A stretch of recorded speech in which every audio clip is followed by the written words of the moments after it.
ay nit qui prétendent être des gens de religion soutenir la ci ay nit ñuy woote kilifa soutenir la ci suñu doom yi seetaan suñu rakk yi seetaan ñoom bu ëllëgee quel est le modèle donc parce que c'est pas simplement les acteurs politiques c'est la société sénégalaise qui est fracturée elle l'était déjà sauf que dañuy naxante Pastef ñëw gën a yokk les lignes de fracture donc ñun suñ société ñun fan lañ jëm donc il est temps effectivement au lieu que les politiciens ni ko monsieur Faye waxee sànq li ñuy discuter yëpp waxu politicien la droit aux politiciens liberté aux politiciens lépp waxu politicien mais ça fait partie des principales raisons pour lesquelles nous ne sommes pas allés au dialogue ñun suñu naataangeeri on le dénonce depuis tant d'années parce que lépp politiciens yi la concerné et le petit peuple sénégalais ces gens vulnérables qui souffrent mais kan moo leen di toppatoo bu ñu fee wax des assises de la justice mais très souvent c'est parce que politiciens ñoom ay préoccupations mais si la justice dans ce pays est corrompue Pastef doon na ko wax ou bien en tout cas aux ordres tey jii l'opposition di ko wax mais néew ju doole yi nekk ci kaso yi parce que dañ leen a tooñ ba pare tëj donc il est temps que képp kuy acteur politique bëgg réew mi di wax naan askan wi ngay waxal eh bien point boobu il faut que ñu teg ci table ji ñun bu ñu demee au dialogue alternatif justement c'était pour discuter de ces questions-là parce que loolu moo intéressé peuple sénégalais bi les politiciens la intéressé mais le peuple sénégalais ses droits kañ lañ koy lijjanti kañ lañu koy toppatoo donc ñun tey bu ñu ñëwee fii ci plateau bi ak bépp plateau bu ñu mënti dem ñëwuñu ci ay plateau pour xëccante ak ay politiciens dañuy ñëw pour yëkkati ay kàddu yoo xam ni non seulement population bi dina ci mën a profiter wu mais aussi surtout population bi defaraat taxawaayam je n'ai pas un problème particulier avec quelqu'un qui est de Pastef mais bu ñu nekkee ci plateau yi quand même dans un certain sens ça devient insupportable tout simplement de les entendre ñu nekk en face des évidences mais ñuy nekk dans la dénégation permanente Pastef amul lu mu fi wax lu mu def c'est ça la vérité amul lu mu fi wax lu mu def donc bu ñu bëggee dans ce pays-là ñu mën dem ci kanam du ay dialogue entre politiciens non dañuy ñëw discuter des véritables questions qui taraudent la société sénégalaise ñun suñu naataange réew nee nañ au Sénégal nous avons un problème de surpopulation nous l'avons dit ñun ñooy acteurs politiques yi njëkk dans l'histoire politique de ce pays su ma juumul yéen journalistes yi chroniqueurs yi xëy na dégg ngeen ko ci keneen ñun ñoo njëkk a wax ni problème surpopulation daf fee am mais Pastef na ñëw ñu discuter ci question yooyu surpopulation am na dès lors que les ressources présentes chez nous ne sont pas en mesure de satisfaire les besoins. Nous avons un problème de surpopulation. Quelque part, oui. Nañu lijjanti ces questions-là nekk fii du ñuy wax toujours politique politicienne calendrier électoral suñu doom yi nekk ci mbedd mi nga xam bi ñëw gis nañ leen ils ont 3 ans ils ont 4 ans di yalwaan di jox ay mag ñuy lekk et ça on l'accepte et on me dit que là-bas ils ont discuté de droit. Mais qui se moque de qui? Qui se moque de qui? Il faut que ñu ñëw sur les questions essentielles. La société sénégalaise Ousmane Sonko wàccewul ci garab bi génnewul ci géej gi ci kër la génne kon Ousmane Sonko bu dee day wax te lu mu wax ñu vaar ko c'est parce que jikko ji ci kër gi la génne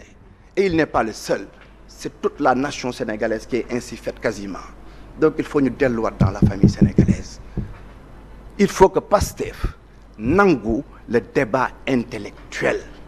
c'est pas ce débat politicien là ñu naan dañuy yebbeeku ñu naan dañuy xawma lan non c'est pas ça la question il faut que ñu ñëw sur les questions fondamentales suñu ko deful Pastef a parlé de pétrole dans le pays Pastef a parlé de gaz dans le pays tout le pays attend le pétrole tout le pays attend les revenus mais bu ñu waxtaanewul la société sénégalaise xaalis bu ñëw fan la jëm ni ko seen waa ji waxe woon mais ni gars yi takk leen ñaareel et puis quoi d'autre neewul bu xaalis bi ñëwee wutal leen seen doom yi ay répétiteurs pour ñu gën leen a jàngal neewul bu xaalis bi ñëwee donnez-vous les moyens pour mettre vos enfants dans les meilleures conditions de réussite donc vraiment na Pastef def les efforts nécessaires pour que ñu rentrer dans un débat intellectuel profond, rigoureux et utile à la nation. C'est clair. Alors oui, Bachir. Oui. Allez-y. Néné, en fait. C'est que dafa bëggoon introduire mais maa ngi ñëw ci yow. léegi non monsieur Thiam nag ñu c'est que en fait ñu defaat tour bi nii. c'est vrai que bon il y a des choses qui pour moi parce que à écouter le plaidoyer de Damel Maïssa effectivement je me dis que les véritables questions je rejoins ce que je maintiens ce que j'avais dit moom waxu petit four la wax mais dégg naa gaa ñi demoon ca dialogue bi ñànkatang lañ leen tegal ñànkatang wala bu amul ndawal waaw ak kaani waaw donc c'est dire que non man dew ma fa woon waaw beneen bi Aïda ce que tu dis là sur les députés boo ko calculer sur les 5 ans ça fait 12 milliards hein. waaw ça fait 12 milliards 375 entre le véhicule du député son entretien son assurance et tout et on essaie de nous berner en disant que oto yi député yi ñoo ko moom mais oto yi député yi ñoo ko mus assemblée nationale moo ko mus moom le problème c'est pas ça Abdoulaye Wade moo fi indi jël député jox ko oto mais à la fin de la législature les députés qui viennent bëgguñu oto yooyu parce que daw nañ juróomi at ñu ne léegi kaay leen ñu muté ko jox ko ñooñu jëndaat yeneen mais léegi qu'est-ce qui a changé entre ce qu'on veut faire et ce qu'on a trouvé parce que tey jii jëlal nga jël 900 000 francs nga jox ko député bu nekk en indemnité si tu le calcules sur la mandature c'est 52 millions jëndul oto donc c'est-à-dire que bañ doon wax nañu utal député oto yi ñooñu ne woon baaxul problème bi du loolu moi je suis pas contre l'acquisition de véhicules mais ñoom ñoo ne woon baaxul tey jii nii on veut maintenant revenir là-dessus pour nous dire que non député warta jël Jakarta mais warta jël taxi mais c'est une insulte aux Sénégalais qui prennent le Jakarta et le taxi lan la député bi gënee Sénégalais bii nga xam ne moom day jël Jakarta Sénégalais boobu di jël Jakarta mooy fay Jakarta bu fay bu jënd bu génnee impôt pour ñu fay député bi parce que essence boobu borom Jakarta bi di jënd on en prélève la TVA on en prélève leneen ak leneen ñu jël ko dajale ko delloo ko ci keesu état sénégalais boobu di xëy dem liggéey ci salaire am ñu génnee fa impôt mu jënd sandwich mu fay impôt leneen ak leneen ñu dajale ko fay ko député bi maintenant on voudrait nous dire que le député moom dafa gën sénégalais boobu ba warul jël Jakarta non on veut justifier des acquisitions mais on les justifie mal on utilise des argumentaires qui se retournent après contre eux et malheureusement moi je suis pour que les députés aient des voitures je suis pour parce que c'est une fonction de représentation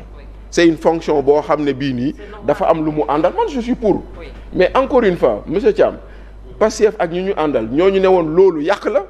tout le débat il est là ñooñu ne woon yàq la ñooñu ne woon baaxul voilà kon tey jii nii on nous a fait comprendre que monsieur Damel Maïssa buy dawal oto parce que da koo sàcc parce que c'est ça qu'on nous a vendu on nous a vendu que koo gis mu yor oto bu rafet ñu ne non ci système bi la bokk sàcc la et ainsi de suite tey jii nii bu ñu bëggee toog bëgg a indiwaat la fi nekkoon ci système kon ça veut dire que démb baaxoon na nga continuer si loolu ñooñu ne woon dañoo leb ba xamatuñu fu ñu jëm mais je vous donne une information tey jii nii ne aujourd'hui vendredi 30 le Sénégal a encore emprunté 66 milliards de francs CFA tey le 30 au niveau de l'UEMOA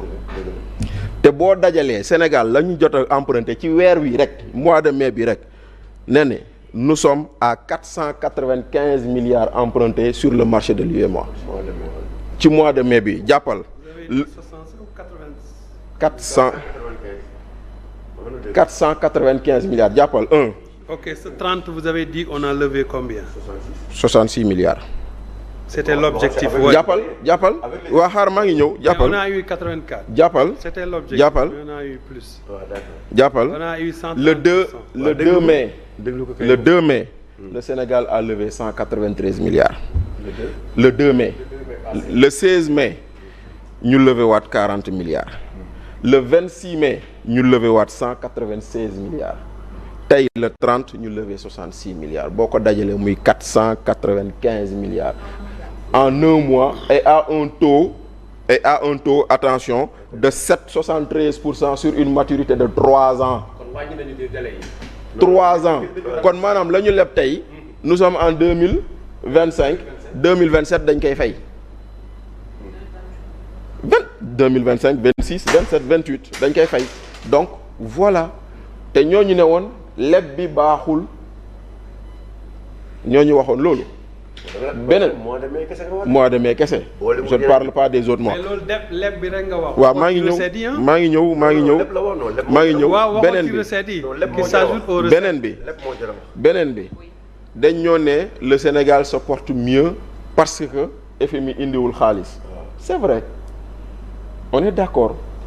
le FMI devait décaisser à peu près ay 200 quelques milliards mais sur la même période le Sénégal a engrangé plus de 260 milliards venant du pétrole. kon nag quand on nous dit que le Sénégal se porte bien malgré que le FMI soit parti il faut qu'on nous dise pourquoi et que maintenant si le FMI était venu le Sénégal se porterait mieux parce que tu aurais des ressources yoo xam ne issues du pétrole à injecter dans l'éducation à injecter feneen ak feneen alors qu'aujourd'hui les ressources tu les prends pour satisfaire un fonctionnement que tu avais trouvé exorbitant mais que tu continues de maintenir donc voilà le problème nga jógee ko foofu nag maintenant nag nga ñëw nag sur les libertés monsieur Thiam Damel Meissa mu ngi koy wax c'est vrai le Sénégalais ordinaire ak le Sénégalais non ordinaire lañ yemale mais ku ñu tooñ tëj ko si ñëpp lay dal ndaxte ni ñu mën a tuddee Abdou Nguer di ko nuyu au passage di nuyu ñëpp ñu nga xam ne ñoom ñoo nekk na foofu noonu lañ ko mën a tuddee si ñeneen personne ne contre la reddition des comptes mais doxalin bi no manière bu ñu koy doxalee tu as à dire et à redire sur ça ndaxte tey jii nii on se félicite que le 28 jour du dialogue Samuel Sarr soit libre moi je me félicite lu tax je me félicite parce que je m'interrogeais en me disant kooku lu muy def kaso dañ lay tuumal ñu ne yaa jël rapport moo indi teg ñu def contre expertise rapport wi ne la ñuy wax amul kooku la muy def foofu Samuel Sarr n'est pas libéré de prison parce que le pouvoir le voulait parce que c'est le mandat de dépôt qui a expiré quand un délit est commis et que l'affaire est en instruction le mandat de dépôt ne peut pas dépasser 6 mois ça c'est le code de procédure pénale moo ko wax maintenant dañ lay génnee kaso mais la procédure continue maintenant bu ñu lay génnee kaso forcément faaw ñu am lu ñu la tegal moo tax dañ leen liberté provisoire wala contrôle judiciaire wala bracelet électronique mais parce que génn boobu forcé la quand le procureur a eu la possibilité de s'opposer à la sortie de Samuel Sarr il l'a fait Samuel Sarr dugal na liberté provisoire ñu bañ dugalaat ko ñu bañ kon ça veut dire que procureur boobu noonu kan la woon kooku ñu ne ko yilif mooy une autorité politique ku ñu naan jàppal ma jàpp bàyyil ma bàyyi nga mën a jóge ko foofu noonu nga ñëw tey jii xoolal Khadim Ba un dossier boo xam ne da nga koy toppee borom Locafrique li nga koy toppee 300 milliards yoo xam ne moom warul sax nekk kaso parce que bu dee dédouanement ñu ko xam Damel Meissa moo déclaré marchandise bi monsieur Diagne mooy transitaire bi ñu ne non société bii nga xam ne Damel Meissa moo ko moom borom société bi la ñuy jàppi mais non déjà rek tu commences par ça par te dire que celui qu'on met en prison c'est pas le déclarant c'est pas le transitaire nga jógee ko foofu noonu y a un rapport béyal également contre-expertise qui sort qui dit que qui blanchit qui dit que les accusations de preuve de fraude douanière taxawul ça ne repose sur rien et pourtant il est toujours en prison et tu vas continuer comme ça à n'en plus finir tu vas arriver sur Lat Diop même chose la chambre d'accusation qui dit que nit ki yaa ngi koy toppee 8 milliards ayda 8 milliards mooy 8000 millions de francs CFA te la seule chose sur laquelle tu peux mettre la main c'est 15 millions boo xam ne nee nañ transaction la concernant Guédiawaye Football Club xaw ma 8000 millions à 15 millions ñu ne leen teg leen ko bracelet électronique procureur bañ. ki ko tuumal sax mi ngi may te ki ko tuumal comble de l'ironie dégg nañ mu ngi jël xaalis di ko séddale aux ex-détenus de Pastef ndaxte benn chroniqueur moo la fi yor saaga mu ne maa ngi nii fii laa jëm fee laa jëm ñii laa yóbbul nu mu tuddati ex-détenus yi kan moo leen koy jox diw mi tuumal laaj jot ni moom moo lubal alalu réew mi. Et après on voudrait qu'on nous dise que nous sommes dans une reddition des comptes. Moi je suis d'accord avec le président Diomaye parce que wax na ko ci dialogue bi nee na le dialogue ne peut pas nous dissocier de la reddition des comptes. Moi je veux. Mais il faudrait que la reddition des comptes ñu teg ko sur des bases où doo dégg xoolal tey ma wax ko waxati ko 3 décembre 3 avril 2024 président Diomaye moo ne je vais publier tous les rapports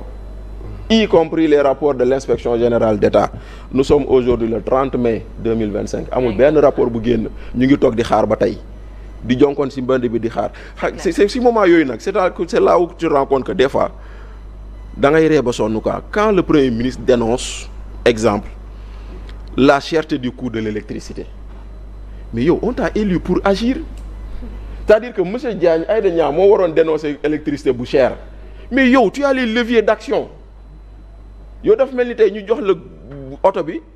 nga mën dawal nga war a dawal nga naan non parce que lu ñuy fayee ko dafa cher mais boo yow wàññi ko yaa moom oto bi kay yaa jiite nit ñi ah quand même. après ba ñëw ci Thiam rapidement ci point yooyu. il faut que ñu dem ci beneen thème il faut que nit ñi xam ne nous réfléchissons que askan wi bi ñu lay fal yaakaar a tax moomoo leen de te ñoom li ñuy wax kuñ ko wax nga votel ko li ñu la wax fii ci réew mi kuñ ko wax di nga leen votel la ñu wax nag la Sénégalais yi commencé gis ne amul mais nee na noo mën a concevoir entrepreneuriat la ñuy wax rapide. waaw depuis quand le mouton de Tabaski est devenu de l'entrepreneuriat rapide. oh man nee naa la cherté. non man depuis quand rek non pour wan amalgame weesuwul loolu. c'est-à-dire que le mouton de Tabaski. parce qu'on lui a financé 400 mais dama naan il faut être non 400 et quelques millions ki jaay xar yi. bénéfice am ça va lui revenir à 733 millions. donc mais moom moo taxaw nii di joxe xar moo taxaw nii moom entrepreneuriat rapide. yaa ngi dégg très rapide. non mais entrepreneuriat rapide yow léegi ci xar la affaire teefenke c'est-à-dire que yow li teefenke doon def yow yaa koy def. suñu bàjjen de teefenke la léegi. mais Aïda Mbodj quand même il faut être Aïda Mbodj à la tête de terre. c'est de l'entrepreneuriat pour que véritablement nga jël xaru tabaski di nga def entrepreneuriat rapide. c'est toujours de l'entrepreneuriat. xam nga loolu mënoo toog ci Sénégal gi nga di ko imaginer yow que tey foofu la ñuy toll ci entrepreneuriat rapide vous imaginez ça nga koy won Sénégalais yi nii ñu du ko gis nga ne mais lii lan la beneen bi mooy yow nga ne jet privé kan moo mën a xalaat ci Sénégal ak li Sonko wax yëpp ko fii que Sonko dina fi jóge di tukki di yegg ci jet privé waxuma sax ay dañ ko abal ak wala abaluñ ko moom rek Sonko moom ak li muy oote nañu waxan ci dëgg j'aurais souhaité tey ñu liggéey ba gis suñu secteur privé national di wàcce fii jet privé ñun foofu lañ doon xaare ñu am suñu ak comme Dangote ni ñu daan def comme ay aéroport privé ay yeneen ñu gis ñun suñu secteur privé national suñuy homme d'affaires di wàcce dans d'autres pays wala fii en jet privé parce que moom dana c'est inacceptable dans un pays comme le Sénégal d'avoir des fonctionnaires milliardaires